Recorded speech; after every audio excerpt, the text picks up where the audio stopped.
ఇప్పుడు పక్క రాష్ట్రాలలో ఏ రకంగానైతే ఇవాళ ఆంధ్రప్రదేశ్ కావచ్చు, లేకపోతే మధ్యప్రదేశ్ కావచ్చు, మన పొరుగు రాష్ట్రాలలో ఏ రకంగానైతే ఒక అగ్రెసివ్గా లక్షల ఎకరాలలో లక్షల మంది రైతులను డ్రాఫ్టింగ్ చేస్తూ సేంద్రియ వ్యవసాయాన్ని పెంపొందించేందుకు చేస్తున్నటువంటి ఒక కృషి ఏదైతుందో ఆ రకంగా మన ప్రభుత్వం పూర్తి స్థాయిలో చేస్తున్నట్టుగా లేదు. చేయడానికి మీరు ఏ రకమైనటువంటి ఒక వెసులుబాటు కల్పిస్తారో సమాధానం చెప్పాలని కోరుతా ఉన్నాను. రెండవది, the seeds is the very biggest link in the మొత్తం. దీంట్లో కూడా విత్తనాలు అనేటువంటి ఇవాళ విత్తనాలు అని అంటే అంతే కల్తీ విత్తనాలు, లేకపోతే పెద్ద పెద్ద బడా కంపెనీలు సప్లై చేసే విత్తనాలు ఉంటాయి.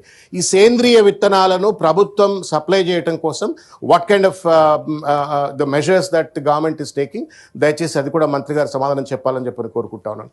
మూడవది, ఎక్స్టెన్షన్ కోసం ప్రభుత్వం ఏం చేస్తూ ఉంది? గత ప్రభుత్వం కేసీఆర్ గారి యొక్క నేతృత్వంలో రైతు వేదికలు పెద్ద ఎత్తున ప్రతి గ్రామంలో కూడా కట్టినారు.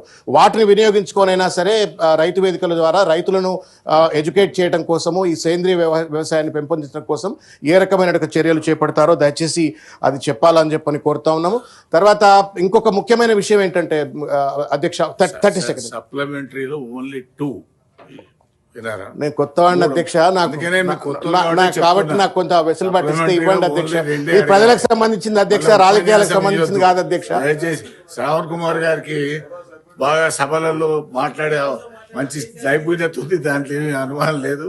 కానీ క్వశ్చన్ అవర్లో ఓన్లీ 2 సప్లిమెంటరీస్ మాత్రం అడగాల అధ్యక్ష. ఇది ప్రజలందరికీ సంబంధించింది, మనకు కూడా సంబంధించింది అధ్యక్ష. మనం కూడా అన్నం తింటున్నామా, ఎరువు తింటున్నామా అర్థం కాని ఒక పరిస్థితి. కాబట్టి ఇది ప్రజలకు సంబంధించింది, దయచేసి అవకాశం అధ్యక్ష. చివరిగా ఇంకొక ముఖ్యమైన అంశం ఏంటంటే అధ్యక్ష, రైతులకు ఒకవేళ గనక సేంద్రియ వ్యవసాయం పోయినట్టయితే what kind of incentives that the government is providing అని చెప్పని కూడా సమాధానం చెప్పాలని చెప్పని కోరుతా ఉన్నాను.